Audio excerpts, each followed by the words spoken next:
I'm going to tell you the 4 ways to die in the Philippines in your first 4 weeks. I've been here almost 4 weeks. The 4 ways to die. Now, the number one way to die, is to get on a scooter. Everybody rides scooters. There's no traffic lights, laws, police, nothing. When you're on a scooter, everybody's doing this. Now, I've seen some pictures of some bad scooter wrecks in the Philippines. Every day they're on the internet, because most of the people driving are young kids, young people. They have no sense of death or injury. I was the same way. I was 20 years old one time. They have no sense of what can happen when you crash one of these scooters into another scooter. Now, I rode motocross for 40 years. And watching these people ride these scooters, I said, there's no way I'm doing that. There is no way. The first week I was here, I bought a brand new motorcycle. I bought a Honda 300 CRF.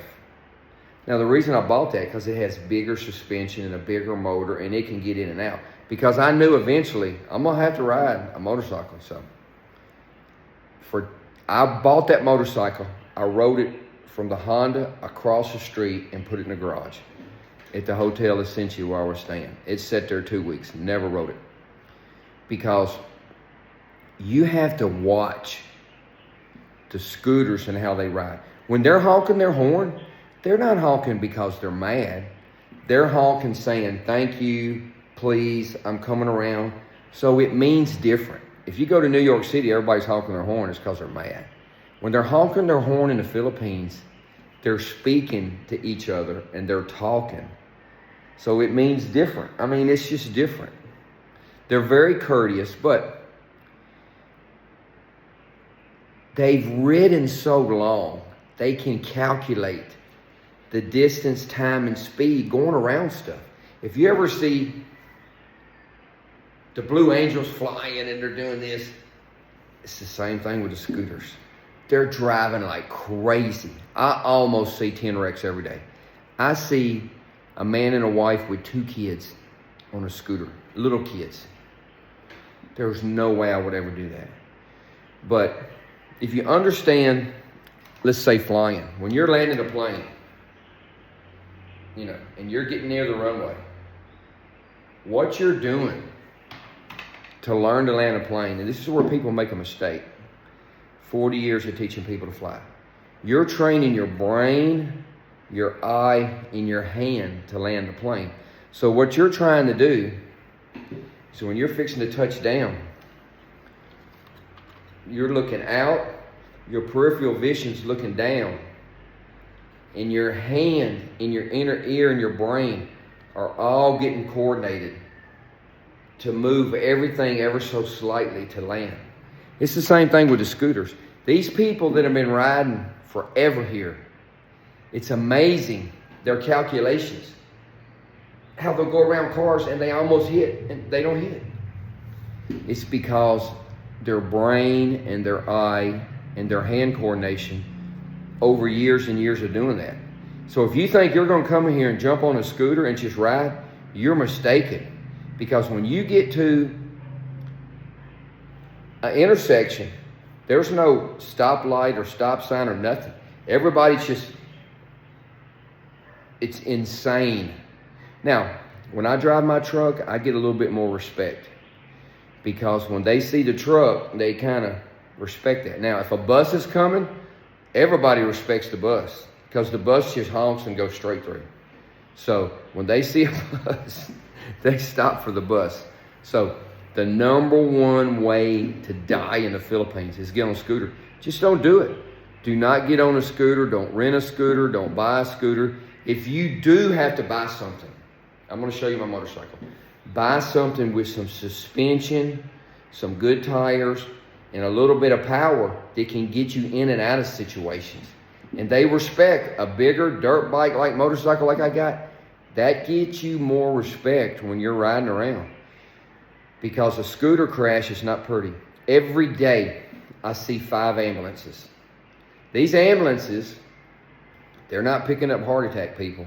They're not picking up work injuries. They're picking up scooter crashes. That's who they're picking up. So the number one way to die in the Philippines is get on a scooter. Now, you can't drink the water. You're going to have to get bottled water. I have several boxes of bottled water over there. When I brush my teeth, I brush my teeth with bottled water. You cannot even brush your teeth from the sink. Now, if you're at a good hotel, and I'm talking a good hotel, I'm not talking about a goofball hotel, and they bring you water, you can drink that water. And you can brush your teeth with the water in that bathroom. Still, I wouldn't do it because you can get very sick. Just use bottled water. Drink bottled water, brush your teeth with bottled water, just use bottled water. Now, eating. I've been here 1 month. I have not eaten anywhere but the Essentia Hotel. Now, finally I bought me a stove, so I make my breakfast now.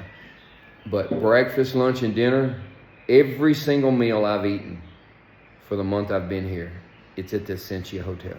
The Essentia Hotel, I can get good spaghetti for $4. I can get a good sandwich and french fries for $3.50. I can get a salad for $1.90. I can eat for $3, $4, $5. Good food, cooked fresh, good food. So if you come here and you're going to start eating street food, you want me to tell you how to lay on the floor 7 to 10 days with bad diarrhea beside the toilet for 7, 10 days, eat some street food.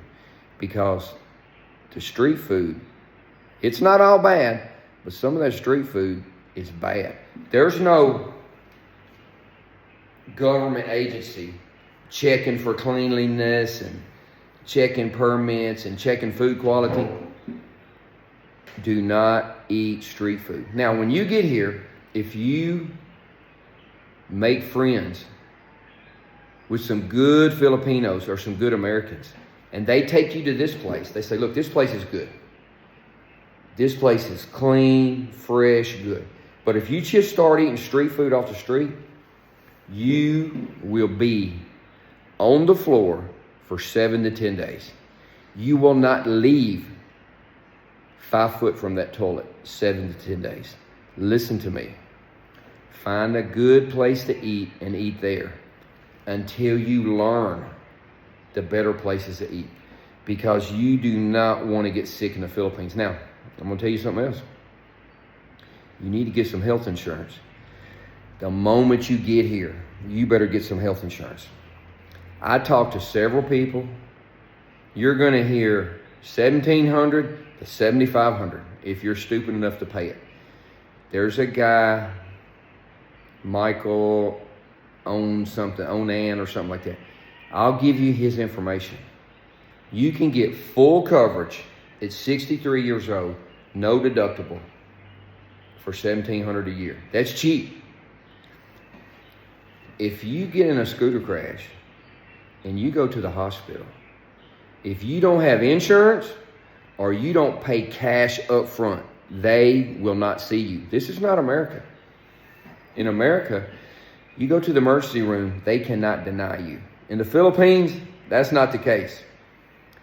You can get good full coverage insurance at 63 for $1,700 a year, no deductible. If you have one scooter crash, you can be paying $20,000. If you get bitten by a mosquito and get the fever, you can be spending $5,000, $10,000. You would be better spending $1,700 a year. If you're younger, it's probably going to be $1,200 a year. But it's better to have full coverage, no deductible. Because you go to the hospital and you don't have insurance, you're going to have to take some cash. You better tell your friend to stop at a teller machine and get you like $5,000 before you go to the hospital, because they ain't going to see you. You know, they don't care if you're American. They don't care. So you need to get some good health insurance. Now, Another way is a bad city. I researched the Philippines for a year. I watched hours and hours of vlogs and videos. Dumaguete City is in the middle of the whole Philippine Islands. We just had 2 typhoons. You didn't get nothing here. They tend to go north. There's earthquakes all around. We're in a better spot. It's safe here. If you go to Manila and you walk around at night in the wrong neighborhood, it's not going to be good for you. In Dumaguete, every single person is nice. The men are nice. The women are nice. Everybody says hi to you. I came out of the Robinson Mall the other day, which is a great mall. And I had 2 big crates of water. One of the crates fell out of my basket on the ground. 5 teenagers in their school uniform ran over there and picked up all that water and put it back in my cart and turned around and walked off. I was shocked. I said, thank you, thank you. Now, every store in the mall, there's men with shotguns, security guards with shotguns. They don't put up with nothing. A man with a shotgun come running over there and helped me pick the water up. I didn't pick up 1 bottle of water. The people are so nice. Teenagers in America, they ain't gonna help you pick up no bottle of water. Security guards, sure as heck ain't. The security guard with a shotgun smiling helped me pick the water up. And those young kids, I think it was like 3 girls and 2 boys. They ran over there and picked up all that. It was probably 25 bottles of water all over the place. They picked it up quick, put it back in there. I said, thank you. They didn't even look me in the eye. And put it, and they turned around and walked off. I was so shocked. Let me tell you something else. Every day at 10 o'clock, everybody stops and they sing the Philippine national anthem. Everybody, I don't care who it is. They stop, put their hand on their heart. In the mall, everything comes to a stop. Over the loudspeaker, the Philippine national anthem. I went into the Honda store the 3rd day I was here at 8:30 when they opened. Everybody's frozen. I'm like, why is everybody so upset? Why is everybody standing still looking sad? I didn't know. They were praying before work. This country is very religious and they're very patriotic. Is it a 3rd world country? Yes. Do they have trouble? Yes. Do they have trouble with corruption in the government? Nobody's worse than America. You know, we take money in America, we just throw it in the air, throw it in the air. But at 10 o'clock, they sing the national anthem and everybody stands still. If you played the national anthem in the mall in Memphis at 10 o'clock, people wouldn't know what it was. The people are nice. Everybody's nice. So, you need to get some health care before you get here. And you need to stay away from the bad cities. Dumaguete is a great, safe, nice city. Now,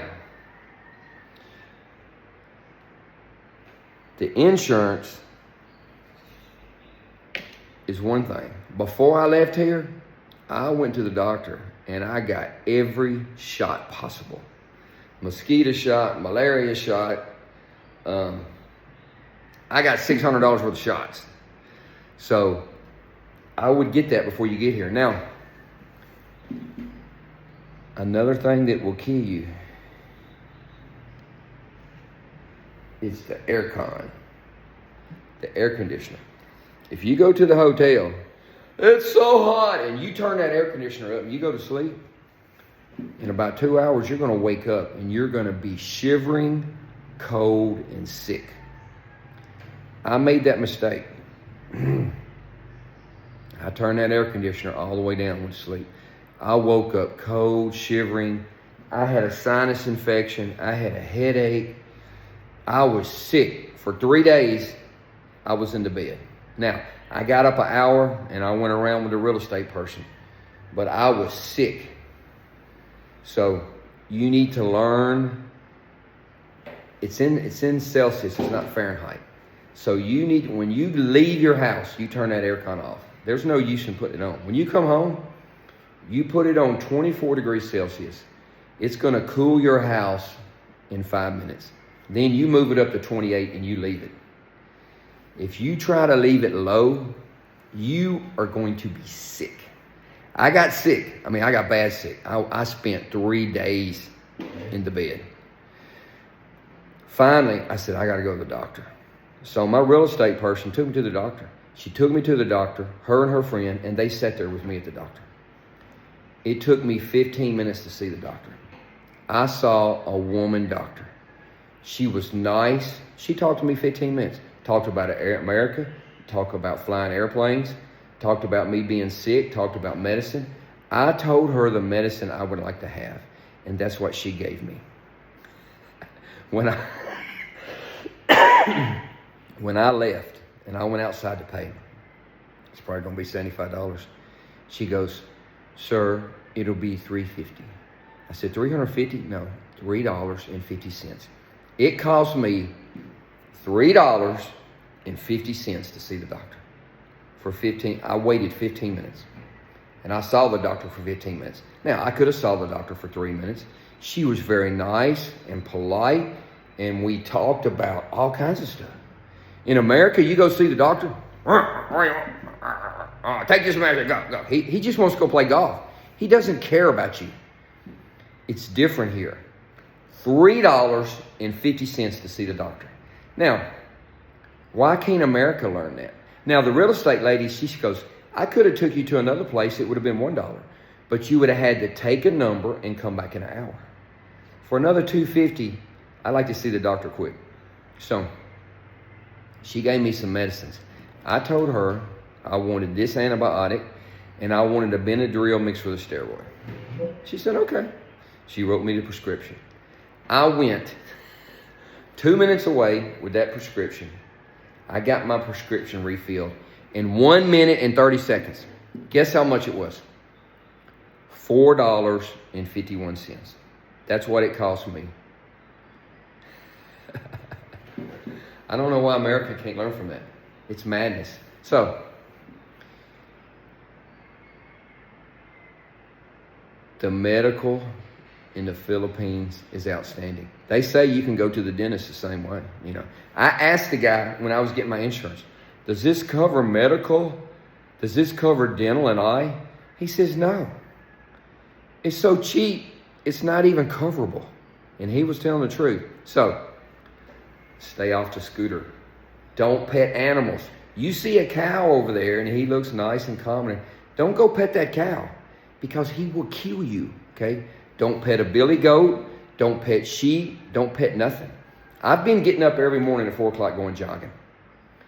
And I posted a jogging video and somebody said, do you know that every morning when you go jogging, you're stepping on a dead snake? I said, what? So I went back and looked at the video. I said, oh my God. I walked outside and there's a dead snake this long laying in the road. I've been stepping on that dead snake every morning. I don't think there's any poisonous snakes here. I showed that snake to several. That's not a poisonous snake. It doesn't matter. I don't do snakes. If a lion or a bear or a tiger comes in this house, I can deal with that. But snakes, I don't deal with. Now, the third house, probably the third or fourth house I looked at, I told the lady, I said, ma'am, there's a big brown spider in the bathroom. This spider was as big as my hand. And when I see a big brown spider, I'm thinking brown recluse. There's no way I would rent that house with a big brown spider running around the bathroom. She says, Glenn, it's no big deal. She went in, this is a 100-pound Filipino woman, beautiful, chasing this spider around trying to catch it. I said, oh my God. So,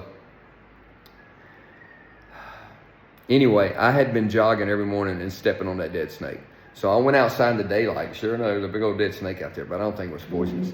So I no longer go jogging early in the morning. I'll wait till the sun comes up so I can see if there's a snake on the road because I don't do snakes. And I think that's just an oddball experience because there's not a lot of snakes around. So stay off the scooters. Don't pet animals. Don't drink the water.